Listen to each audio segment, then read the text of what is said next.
Hello, future bestsellers. sorry, sorry, we're a minute or two late this morning. We had a little technical difficulty. I will tell you guys all about it. So, my assistant kindly scheduled today's live stream and next week's live stream ahead of time yesterday on StreamYard, and I was sitting in the wrong waiting room, which is not good. Robert was sitting in the correct waiting room, which I'm relieved that I sent him at least the correct link this morning. And Michelle, I think, is on her way. So anyway, I apologize for the delay, you guys. It was just one of those days. I don't know if I said this already. I got like 2.5 hours of sleep last night. It was just like one of those things where I woke up, I couldn't get back to sleep. It was like awful. And so my brain is not all here, but I'm definitely going to try and make this work. Let's do our introductions really fast. I don't remember who I am at this point, but Robert, why don't you introduce yourself? Tell everybody about your awesome channel. I think my name is Robert Jones, and my channel is The Story Detective, writing various forms of storytelling, including my sequential art for Marvel, writing, and anything else that pertains to writing a novel, and put it under a Sherlockian microscope, break down the craft, and give it to the viewer in hopes of making your craft journey easier. Excellent. Excellent. I'm Lisa Daly. I write contemporary romance and nonfiction writing and dating advice. I don't really write dating advice anymore, but I have written lots of dating advice. And on my channel, we talk about how to write a book you're super proud of and get it published. And today we are going to do some writing. I am itching to get going. We're going to see if my brain's going to cooperate today or not. If anybody has any tips for me on how to write when you haven't had any sleep, I would welcome them. All right, let's say hi to our friends in the chat. Lady Davis is here. She's got the right day. The sun is shining. She's going to crush her word goals. Lainey, you are our mascot for today because you have awesome energy and we all want to emulate it. Very nice. Ooh, Story Detective also ready to crunch his That's not good. Ready to kill his word count. Kapow. RC is here. Daisy's here. Hello, Daisy. We are super, super glad to see you today. Thank you, sisters. Yeah, thank you so much. I really appreciate that, especially today. RC, that's right. Work now, right later. I got you, buddy. We're very glad that you're here, RC. Really, really nice. Vixen's here. Yay. Hello. Super glad to see you guys. Renee is here. I specifically came to the stream. I came to the wrong stream.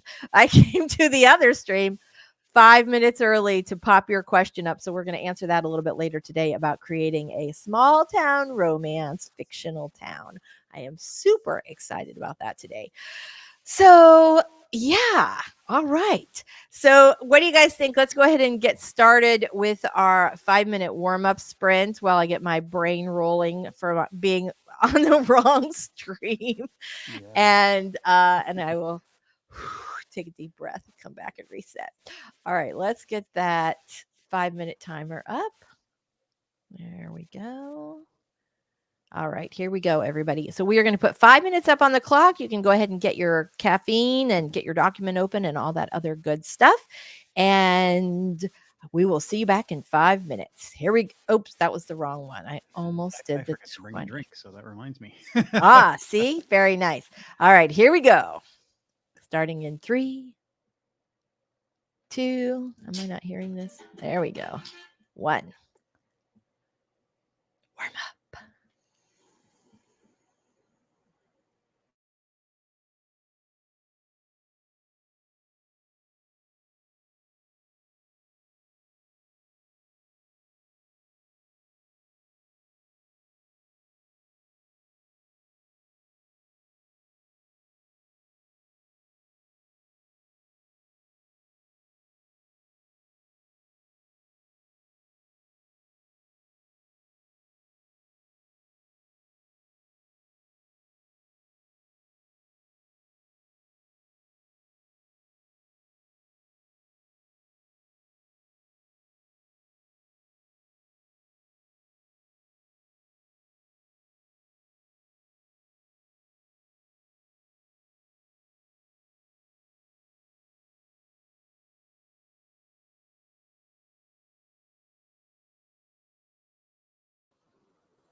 Can't hear you.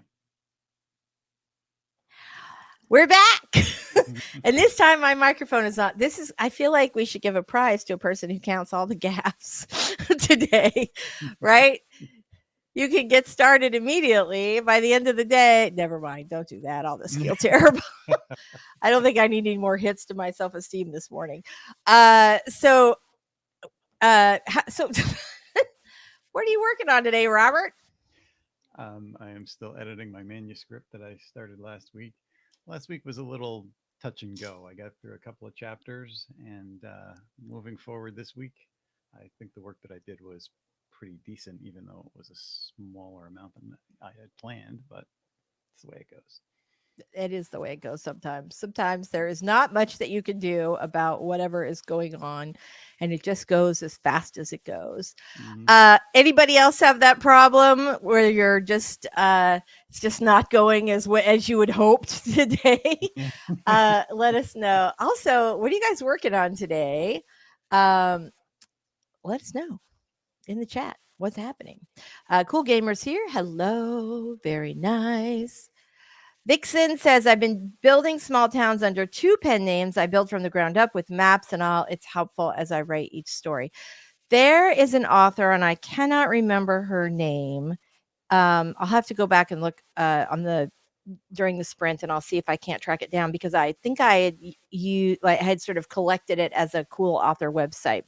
And she writes small town romance. And on her website, which I will show you guys as soon as I can find it, she has like a little map of the town, but also like you can click on the country club, you can click on the, I don't know, City Hall, you can click on the wharf, you can click on all these different areas. And, so people sort of, the town almost has become, not almost, the town has essentially become a character as well. And I think by allowing readers to, to sort of experience these different areas and kind of see a map of what it looks like, that is something that they really enjoy and appreciate. You know who else used to do that? I think Janet Ivanovich had a map of like Trenton. Isn't it Trenton where the Stephanie Plum series takes place? Anyways, wherever it is in New Jersey, I think it's Trenton, but I'm not positive. She has a map, but she's got like all the locations as well, like the donut shop where Stephanie Plum lost her virginity to Joe Moriarty. I can't remember his last name. Anyway, like all these little things that are, like where grandma used to live and all these different things, which I think is really cool for readers. It sort of adds a little extra detail. A lot of fun. So I think that's pretty cool. All right. Let us know what you guys are working on today. Sister said, I had some confusion with multiple texts coming in all at once this morning. Sent a response to the wrong person. I have so done that. Pre-coffee problems. It was a good laugh, though. That's good. At least you weren't talking crap about the other person. That would be bad. Tina, just found my manuscript on my phone to read over. Yay. Very, very nice. Is the video buffering for anyone else, or is that just a me thing? I didn't see any problems with it. Was it? No? Okay. Sorry, sister. It might just be a you thing. I'm going to send good. Amy's not here today. She's like usually in charge of the gremlins. Victoria's here. We are super glad to see you today. We have no idea where Michelle is today. I did not get a response back from her, which is unusual. She usually tells us if she's not going to be here. So my guess is that somewhere on her adventure today, she does not have Wi-Fi, or she's having some kind of connection issue. Okay. So what are you guys working on today? Let us know in the chat. Let's see if I've got my banners up. Dun, dun. Nope. Maybe. Good Lord. Oh, this is what I was supposed to put up during the 5-minute sprint, which I didn't. But let's do the first question. What are you guys working on today? I'm excited to know. Plus, I'm a teensy bit nosy. I'm going to be working on the ghostwriting project that I worked on last week. I thought I was going to be done with it this week, but I have not quite had as much time to work. Did I tell you guys about the baby? I have a baby. I don't have a baby, but we have a baby in the house, which is lovely. But it's been challenging sleep-wise, like really, really challenging sleep-wise, and just finding any time to work at all. So aside from getting a good babysitter, if anybody has any advice on like how to write when your world is kind of, raining down in big chunks around you, I'm open to it today. Very nice. Vixen is going to finish some errands today. Very, very nice. Good job. What are the rest of you guys working on? Lainey said she's got to get her word count. Yeah, that's what we're doing. This is what I'm doing. All right. So let's go ahead and get started with our first 20-minute sprint since everybody's all warmed up and we are happy and ready to go. And when we come back, we're going to talk about Renee's question from last week and then answer some other questions if we end up having time. This time I'm going to try and put up the correct timer.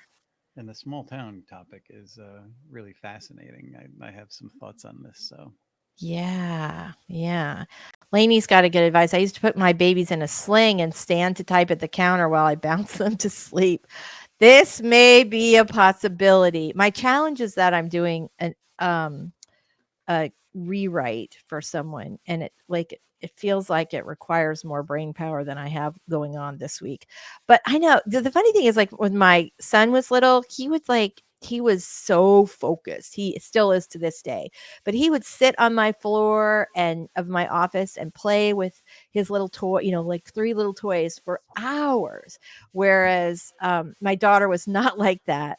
And little stir fry is also not like that. And so he likes to have a lot of attention. There's a lot of talking. He's discovered his voice. So there's a lot of yelling and raspberries and all kinds of exciting things. But I love that, right? I felt like I was more able to handle this when I was slightly younger. I think I'm just out of the groove for a while. Yeah. Okay. Sister says it's back now, but I'm behind the video now. Oh, 0 of my children occupied themselves. I know the reason that I was like a 5-year break between my first book and my second book was because my baby girl, my daughter, was one of those kids you just couldn't put down. She just liked to jabber and hang out, and I ended up like to do my TV show and radio show, like having like a great babysitter who essentially became like a third grandmother to our family and was with us until my kids were too old for babysitters. And so that was kind of awesome. Yeah, Georgie's going through the same thing as she's visiting her son and grandson and same kind of issues. And I'm like, well, here's what occupied me when I was a kid. And she's like, but he's not interested in any of those things. I know. Well, and the thing is, they're fun at that age, but I think there's a reason that, that after your initial, like, I feel like, okay, I've been doing this for a really long time. And there are some ways I'm like, oh, yeah, I've got this, no problem. But the lack of sleep is the thing where I just think like I have passed the time in my life where I can function really well on no hours of sleep. It's been like a month too. So there's that. All right. Let's do our first 20-minute sprint. This may be my only chance to work all day. So here we go, everybody. I'm going to share my screen. Dun, dun, dun. This time I'm going to try and get to the right screen. I put up the 20-minute last time accidentally. So sorry about that. But I'm ready this time. I have the correct timer and everything. Hopefully I can make this happen. All right, guys, we are going, and ladies and everybody else, we are going to start our first 20-minute sprint, and let's kill it. Here we go. 3, 2, 1. That's right.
All right. How did everybody do on that last sprint, our first big sprint of the day? Dun dun.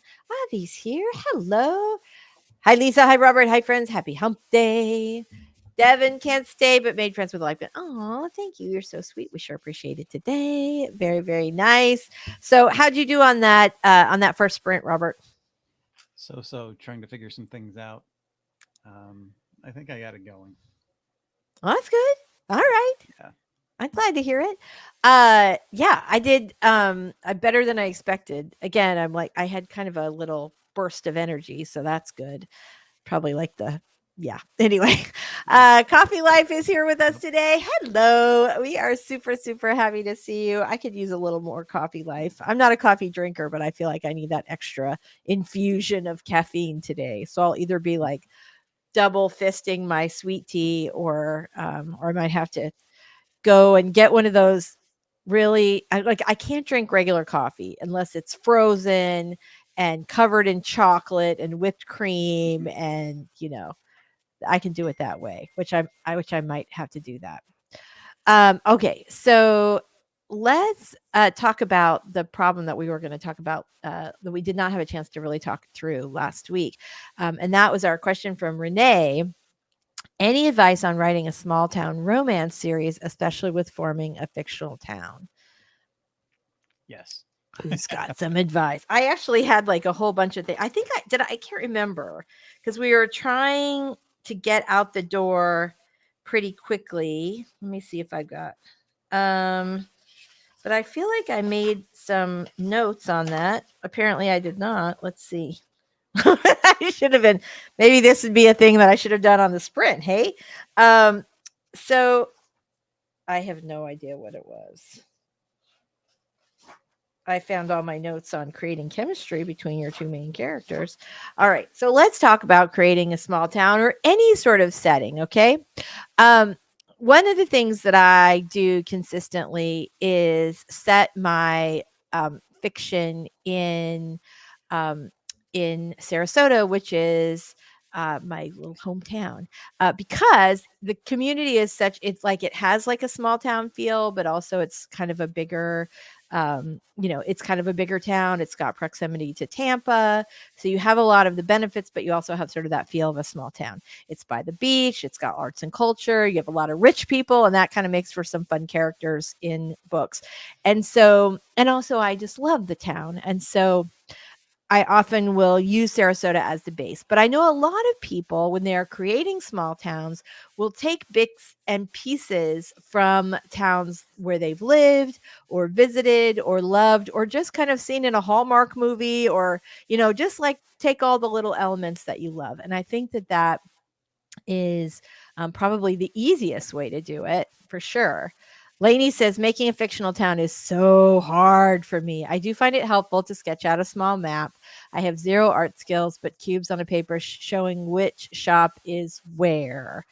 I think that that can be so, so helpful. Oh, I was going to go back and look for that website. I'll do it on the next sprint, I promise. I think there's something really helpful to seeing it laid out. What do you think, Robert? I think the idea of a map is interesting, but I'm going to go in the opposite direction and say a map is going at it in the reverse position that it should be taken. Now, Woo, Robert creating a little controversy today. All right, in do small tell. towns and grew up with small towns, I have some advice and a story to back it up. Okay.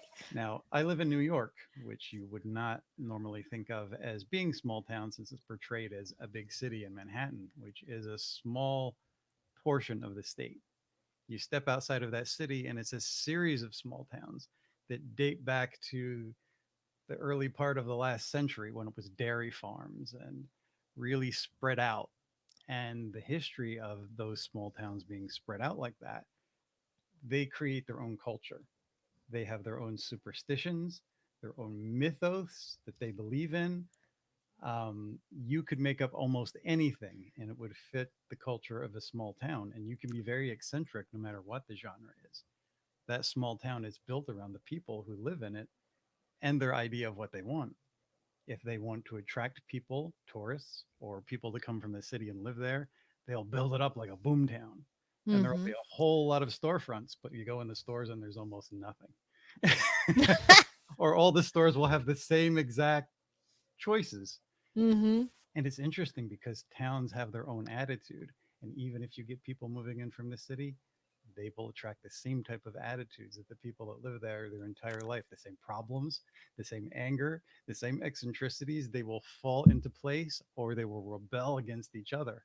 Mhm. But they will all kind of have that same general attitude because it kind of attracts them. Places have energy. I So, I love that idea, and I think that, like, when you were talking about that, about attracting people with the same attitude or opposite attitudes and fighting, mhm. 2 things came to mind. First is during the pandemic when you had all these city folk moving out to small towns to try Yes. and right, and the small towns were like, "Don't bring your germs here, man. We don't want that stuff." So there was that, or they get mad because people are, like, driving up the real estate prices. Yeah, it's But the always that. So that e the confrontation is always there because they don't want change. People hate change and they don't want the people prices to be driven up. People do hate change. So, the other thing that I think is really interesting about this idea is that when I was in advertising, one of the things that we talked about a lot of times was psychographics. That, like, there was this sort of interesting thing at the time, which now, boy, it gets to be really granular. But at the time, there were researchers who would say, if you tell me your zip code, I can tell you what kind of peanut butter you have in your pantry, or if you have peanut butter at all, right? There's And something they were very accurate because people who live in the same area tend, their kids go to the same school, and they do all tend to, everybody goes to the same, preschool, and everybody goes to the same sandwich place for lunch. Like, you end up with these groups, which is why in a small or mid-sized town, you end up seeing your same people everywhere you go. And I will tell you, I have no greater illustration for this than the year that my kids and I our little family went to go see the Macy's Thanksgiving Day Parade, which is something that I had always wanted to do. I'd been watching it since I was a kid. We watch it every, Thanksgiving while we're making dinner. And, and so we went, we had a great time. And I think it was the day after, it was maybe the Friday after Thanksgiving, but it was that sometime during that weekend, we decided we were going to go ice skating in Rockefeller Center. And we saw, no kidding, Rockefeller, the ice rink there is not very big. We saw 3 other families from our school, from Florida, from this small city, hmm that day at Rockefeller Center. And it's that same principle that you have, these people that are all going to the same place, doing the same things, and that sort of they live in these little enclaves, and we all have the same peanut butter or not. No peanut Yeah. butter, right? And there's towns, even the one I'm currently living in, which is in New York, that people never go out of that town. They don't learn about life outside of it. So that culture that they have becomes what they believe all existence is like, what people Hmm. are like, what towns are like. I tell people all the time, you need to get out and explore the world, but they don't. There's no They're like, no, I love it here. I never want to leave. That's how I feel about Sarasota, I actually. think that goes with, people hating change and what Stephen King says about people in Maine, the small towns that he creates, hating outsiders. When you come in as an outsider, you are always an outsider because you don't fit with that culture and you're Yeah. saying different things and they don't want to buy into that. Yeah, You're it's right and you're wrong. It doesn't matter. it is interesting though, because in romance, at least, small towns are always depicted as super welcoming for the newcomer, right? You Yeah. come, you've just inherited your aunt's dry cleaner or bookstore. You need to save the bookstore, or the festival's in trouble, and so you're going to just get right in. You're going to move in, and 3 days later, you got a new best friend and a love interest, and you've already been integrated into the community. Everybody says hi and is ready to welcome you.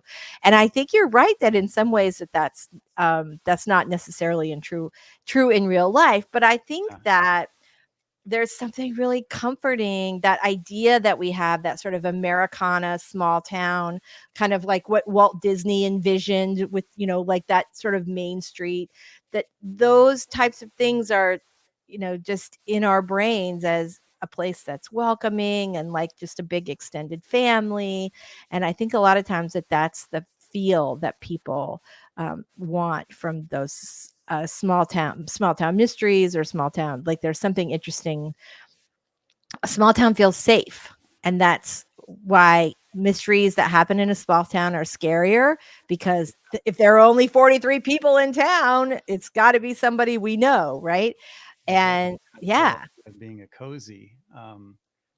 Again, outside of New York, most people that moved from the city, if you talk to them, they said, things like it looks like a fairy tale from the outside of them. When you move here, it's completely different. And that's true everywhere. If you wanted to save the local bookstore, you might save it, and by saving it, make friends, but saving it would be a challenge because your way would not be the way. Right. That's not the way we've always done it here. Exactly. Right. Right. Usually all it takes in a small town romance to save the bookstore is to put up some fairy lights and have a big event, like a party, a gala. That's it. All right. Sorry. Tina's writing a small town romance series. It's part set in Rhode Island, part set in Tampa, Florida. I love Tampa because, beach. Yes. Coffee Life has a good point here. When it comes to small town fiction, think of what's relevant to the story. Where does your character need to go? Where will they interact? Don't overwhelm yourself. I think that is, I think that that's a really great piece of advice, because a lot of times when authors write fantasy, it's really important to get all of those little details of this alternative world down, right? Because you're creating a world that doesn't really exist. But with small town, we all have kind of an idea of what that means. And so it's not as important to get every single, to include every single detail. You can sort of paint a picture with with just a few sort of key places and a few and a few sort of details that give you kind of the flavor of the town and the people who live there. Mm-hmm. Avi says, have you seen Sweet Magnolias on Netflix, about the lives of 3 women in the small town of Serenity? It's a traditionalist society. The women are progressive, so you already know the conflict. Yeah. I have not seen that, but I'm going to put that on my watch list right now. Coffee Life says, yes, like Robert's saying, the small town is a side character to take into consideration. True, true. And absolutely. As Coffee Life says, think about your character, what they want, their likes, their dislikes, what their inner fears are, and then you make the people of the town reflect because life reflects everything we are inside. So think about what your character is and build your town around that. I totally agree. That is magical in not just fiction, but also in life, that life reflects everything we are inside. That is like a ding, ding, ding, ding, big moment right there. Yeah, that's true. That's true in actual life, and it's true in small town. And I think the other thing is, like, whatever the great thing about a small town being this idea of being a small town being sort of a side character, which I think is absolutely the truth. It, sort of the best way to kind of use it, not just as a backdrop, but as a character, is that the small town, the feeling that your protagonist has about the town, sort of amplifies everything that they feel about themselves or the conflicts that they're going through. So I think that there's something really great. And I love this, Vixen. Welcoming, your small town is welcoming depending on if you're putting down roots or your drive up real estate changing the culture, right? We don't like change. Mm-hmm. We don't like change. Oh, this is so true. So true. As a person who's lived in southern towns for much of my life, yes. Although I do remember when I had so my family from like hundreds of years ago is from Virginia. Came over a couple hundred years before it was a country, right? But not Virginia was a country, before the US was a country. But I remember when I first moved to Richmond, I had gone to a barbecue, which is like one of those ones where they roast a big pig and the whole deal, like a barbecue. And somebody's great aunt had asked me, are you a come here or from here?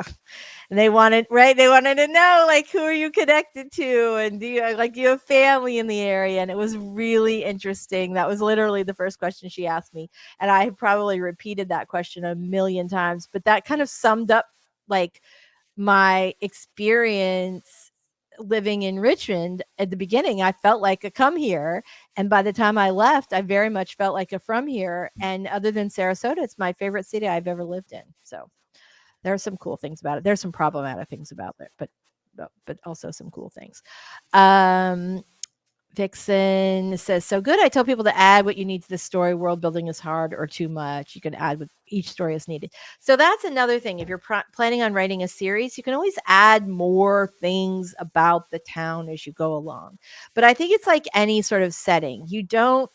Your reader's going to have a decent imagination. And so you do not need to describe every single detail of a small town, just that it is a small town and a few little elements that, that give the reader that vibe. Lainey says there has to be an animal menace. Yes. Yeah. Yes, well, absolutely. Not everybody gets along with one another's pets. And funny story, and this could go story. When I first met Georgie, she had a small dog, a little Chihuahua mix. And she's saying that she doesn't take kindly to everybody, and a small dog is afraid of people. She's not around a lot of people, so maybe let her come to you. Don't try to pet her right away. I'm like, okay. So she drives up and the dog gets out of the car and runs right over to me and puts her feet around my leg and like and she's like, well, I guess that's that, isn't it? You know what she's thinking in her head? Hashtag keeper. Right there, man. If your picky little dog likes your date, good sign for him. I strongly advise, if you're dating a woman with a picky little dog, to put dog treats in your socks. Okay. So Avi has a great question. We are going to come back to this right after we do our next sprint. If you guys have any advice for Avi, feel free to drop it in the chat. So our next question is going to be, how do you get back into writing when you're stuck in research mode? That is basically procrastination. I experienced this myself, and I will tell you what I did to overcome it, but I'm super interested to hear what everybody else says as well. So, all right, guys, let's go ahead, and you can definitely tell where you can tell that I lived like in Colorado, because I always say, okay, guys, even though we're all ladies, gentlemen, and everybody else. So yeah, that's not really what I meant. We're all humans, and yet I say, that's not really what I wanted to say.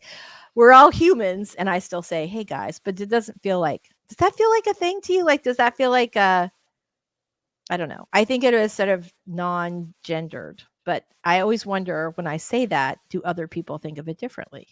Yeah, I wonder about those things myself, but yeah. I mean, that's it. I think of it as a very non-gendered word, but technically a guy is generally reference, even though I use it in a different way, it often references male. Okay, see, Vixen says I use guys like yes, exactly. Mm-hmm. All right, there we go. I cannot stop thinking about Lainey's animal menace.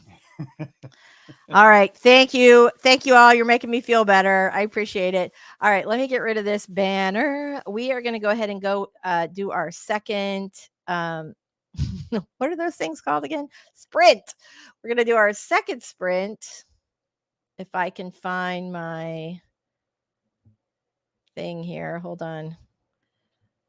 I have accidentally I let it keep running, and we ended up with like a cozy winter scene, which is not what we're going to do today. I mean, it's a little chilly here today. I'm going to need a beach day at least for our writing sprints. Okay, here we go, everybody. We're going to get started with our writing in 3, 2, 1. Make it count.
All right.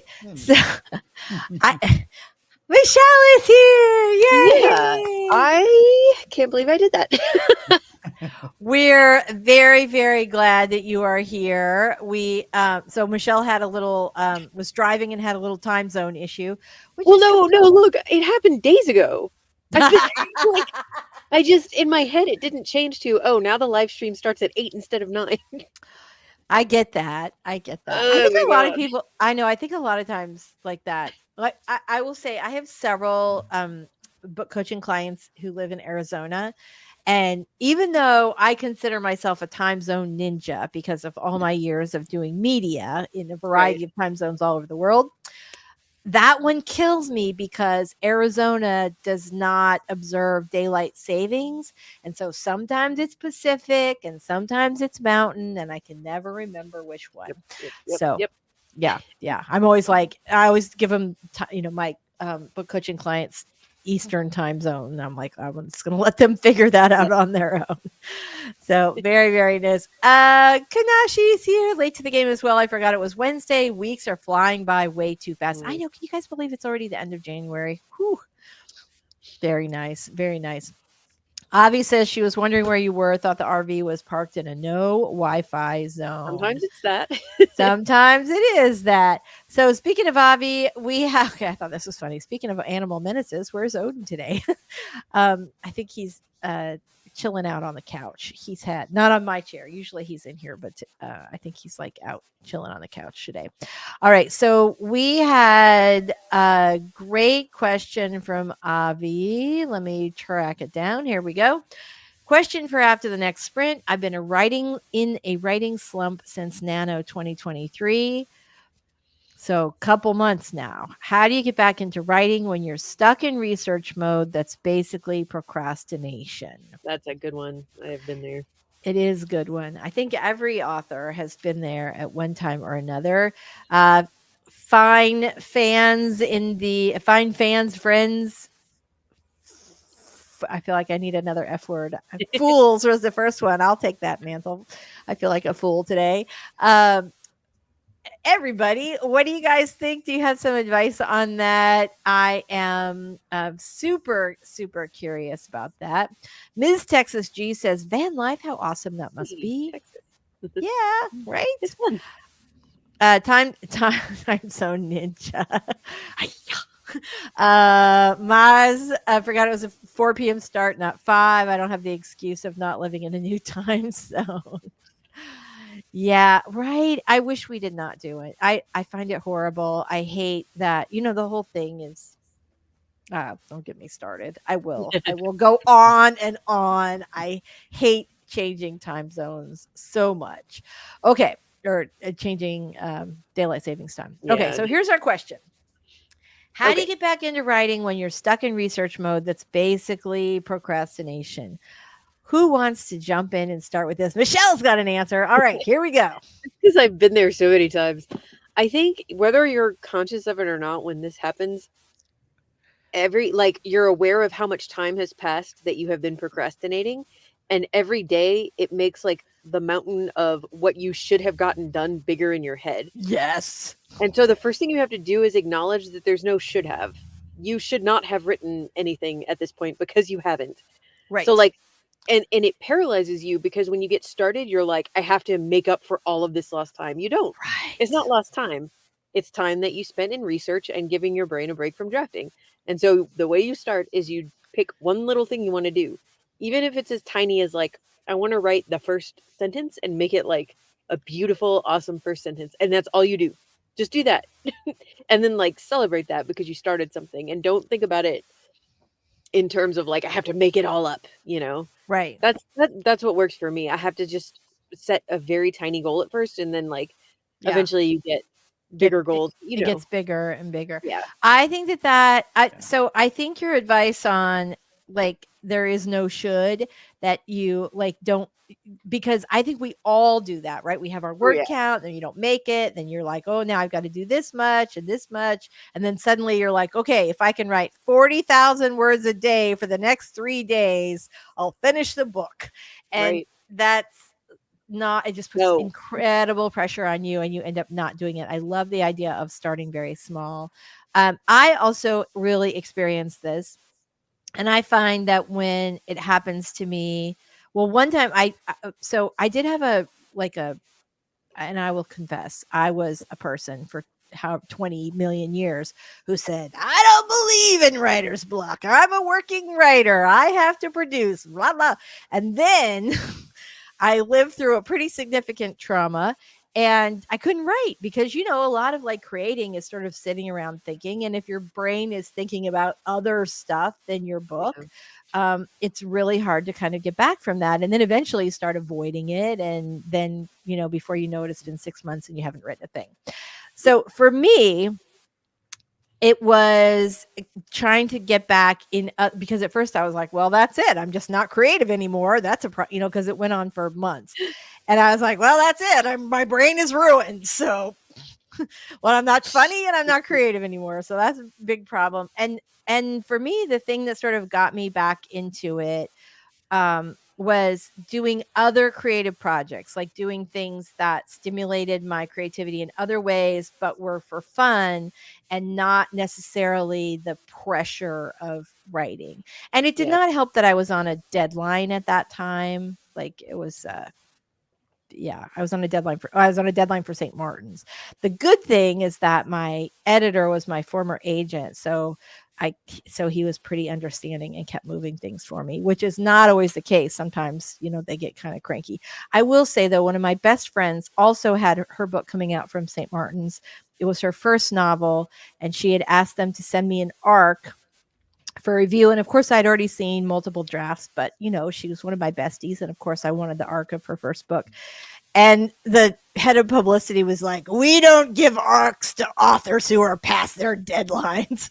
And it made me feel so terrible. I know, right? It was like the meanest thing. And at the time I was like on national TV, like this does not feel like a smart decision on the public. Patronizing. I know, it was so awful. And also like what I was going through was pretty significant. So it was kind of a shitty thing.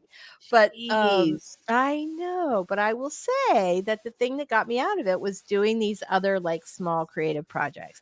And then after the pandemic, I also had sort of a little bit of a same kind of thing where it was a couple of months and I just changed projects. I thought this is not working for me. So there must be some other reason. Like I went into like, you know, sort of developmental editor mode, like, okay, I'm really struggling to write this book. So perhaps there's something that I haven't done or that I need to figure out first. And so I kind of put it to the side, let it rest, and started working on other book projects, which I finished, an easier book project, right? Lower hanging fruit, got a win there, and then went back to the other one and finished it. So that's mine. Yeah. But the lower hanging fruit, same, you know, you write a really spectacular opening sentence or or the scene that you're dying to write, like the one, even if it's in the middle of the book, get to the good parts and sort of give yourself that little treat before you get started. Robert, anything to add before we go to the comments? Well, I've been in both of these situations. I've been caught in that time trap because of deadlines in the past. So my brain still goes to that when I stop. Sometimes even for a few days, it's like, oh my gosh, I have to catch up, which is always a mistake. Right. Then I had the same situation where I went through a life trauma and stopped for a while and thought I lost everything. And then, you know, I had to come back. Similar thing, taking on other people's work and looking at it and figuring out their problems and saying, okay, it is still in there. I'm just not finding a gateway to my own work to do it. Little by little, it started coming back. You know, you read craft books, you look at other people's work or go to different websites, give advice to other people. You know, there's always ways back. Yeah. I would say when it comes to your own story, don't try to pick up sometimes where you left off. That's a mistake I've made. If I left off at a bad place and I go back and look at it and the writing isn't what I expect it to be, I'll be like, oh my gosh, everything sucks. So go back a ways, even if you have to go back to the beginning to restart and rejuvenate that energy. Look at some craft books, watch craft videos, find something that inspires, and start it wherever works for you. Wherever the energy is drawing you, that's Yes. where you start. Yeah, I think the same thing. I think wherever the energy is drawing you is a really great way to put it. Like have your dessert first, Yes. basically. Yeah. Miss Texas G says what can help with procrastination is to go to a museum and watch old movies. I love that. I've been in a writing slump since February 2022 when my mom passed. Oh, I'm so sorry. I'm so sorry, honey. I recently decided to make writing less stressful again by purchasing things like new seat cushions, a laptop desk, etc. I love that, to sort of, make your writing space more beautiful and more comfortable. I think, right? Because then you're sort of, even if you're borrowing some excitement from Home Goods, that's okay. If you can leverage that into like, okay, I got a new writing desk. Now I'm going to write, like I will take my energy, enthusiasm where I can get it. And sometimes it comes from Home Goods for sure. Oh, I also finally found something about my story that excites me. I briefly summarized each plot swimming around in my head to keep things straight because I kept mixing details of plots 1, 2. So that's good. Like even just making a little bit of progress. Have you guys ever made character sheets? When you're like, sometimes when I'm stuck, I don't generally like, I'll do them, kind of as I go, mostly just to keep details straight. But a lot of times if I'm really struggling with writing the actual story, I'll sort of dig a little deeper into the characters.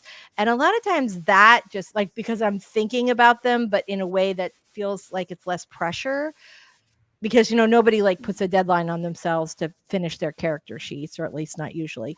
And so that sometimes will help me get like sort of feel some enthusiasm. Yeah, that foundational stuff is important, whether it's characters or something else with the plot or just different little things to try that you haven't tried before. Yeah, I love that. RC says, I am the president of Procrastination Nation. I think I know, right? I think many writers can definitely relate to that sentiment for sure.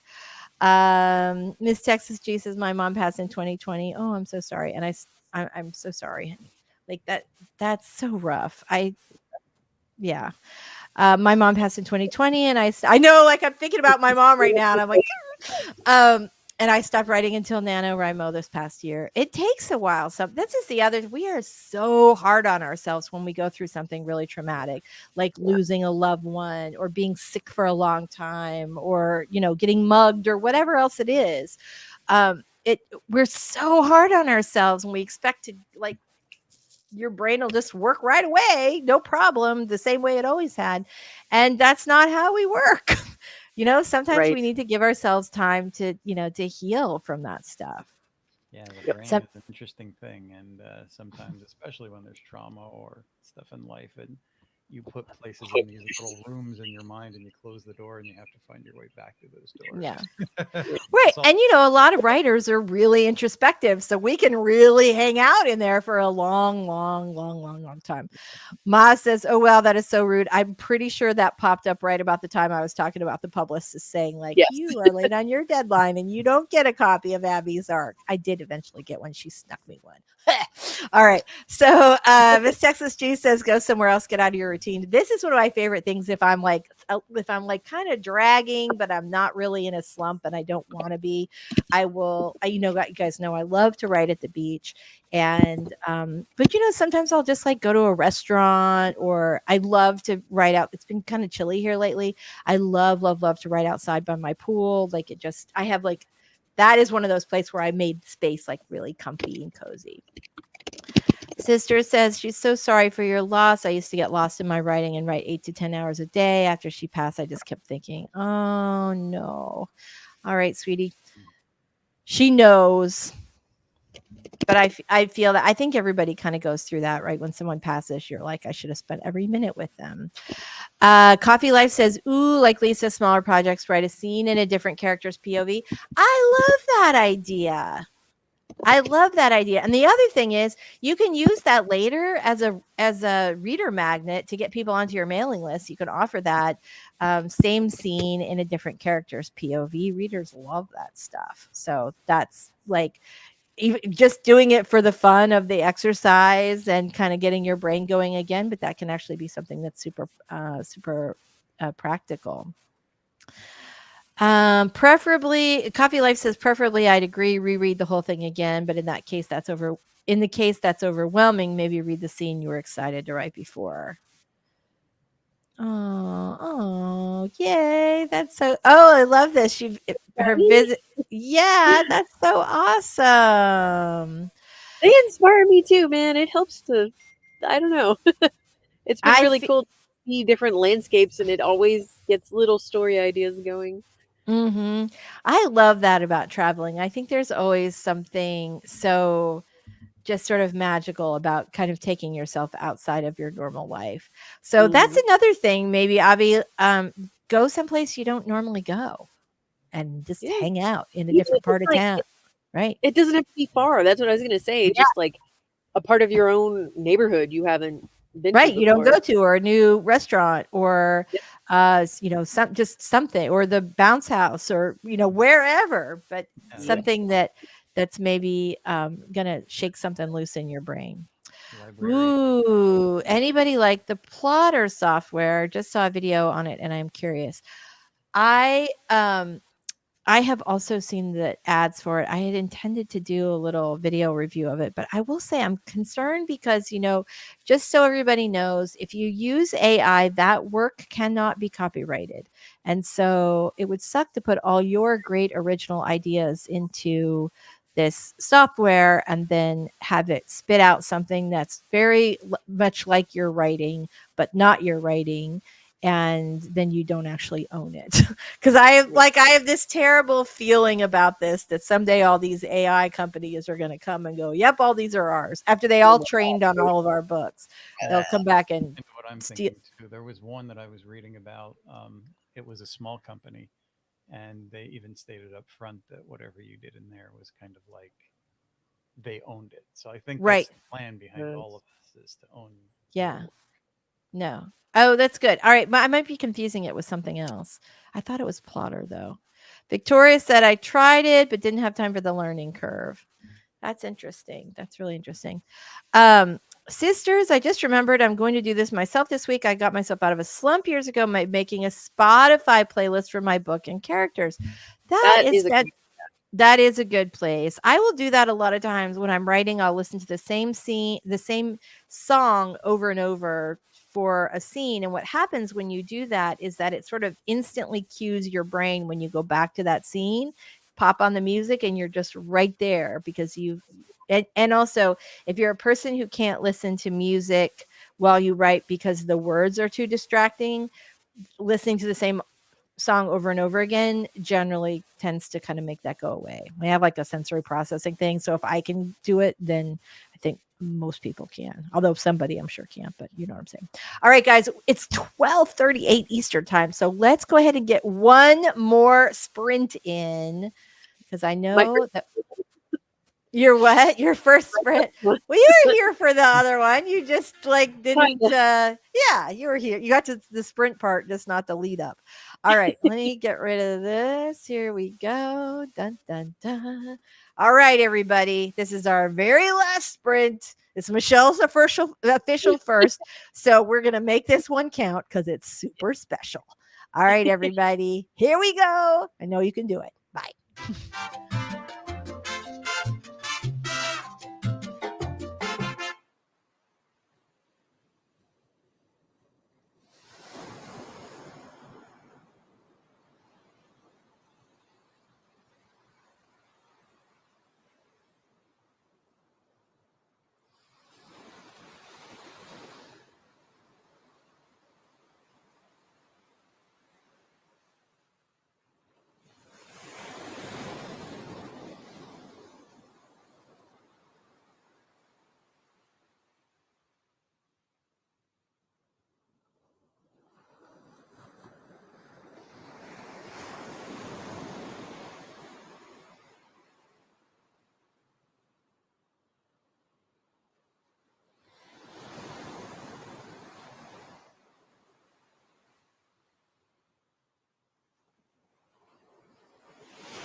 All right. I was like snacking. I was like deep into it. I'm almost done with my chapter. So we made it. It's 12:59. I hope everybody had like a great day of writing today. Let's see. Dun dun dun. We have a couple more comments in the chat I wanted to get through. Love that instrumental sound. You guys know I often listen to the sound of the beach. I sure appreciate it. Somebody said something very nice about my little timers. Thanks, love it. I bought stock photo or stock video and then combined it with actual ocean sounds and a timer, and that's how we have them. So yay, thank you so much. We are super happy that you were here with us today. Coffee Life. Hope to see you next week. I wouldn't want to use AI. Maz says, I wouldn't want to use AI to spit out ideas or sentences because what if it gave you a response you might have thought of and now can't use? I'd always worry I was accidentally plagiarizing. Feel that. It's mostly just virtual note cards and character setting database type thing, similar to how some people use. Plotter. Okay. I think I was thinking that. I think I'm thinking of something else, but I definitely want to check it out. It's funny because I always get, like, anytime I go to a writing conference, they're always there, and I always get like, deals to like check it out for free, and I think they have a free trial period. So yeah. All right, you guys. Well, everything is delightful. We are super, super happy to have been with you guys today. I'm very happy that Michelle made it to the stream and that everything was okay. Before we go, let's quickly do our outros. And before we say goodbye, Michelle, why don't you tell us a little about you and your awesome channel? Thank you. I'm Michelle Schusterman. I'm a young adult and middle grade author. My channel is Writing Workshops, Traditional Publishing Chat, and Writing Blogs. Thank you, Lisa. Thanks so much for being here today. Robert, tell us a little about you and your awesome channel before we go. My channel is The Story Detective, where I take various forms of storytelling, put it under my Sherlockian microscope, and break down the craft for the viewer to make their craft journey easier. Always wonderful. And I'm Lisa Daly. This is on my channel. We talk about how to write a book you're super proud of and get it published. And every week we do writing sprints and say hi to Odin and Rosa. So you guys have an awesome week, and we will see you next Wednesday, same time, same place. Bye, everybody.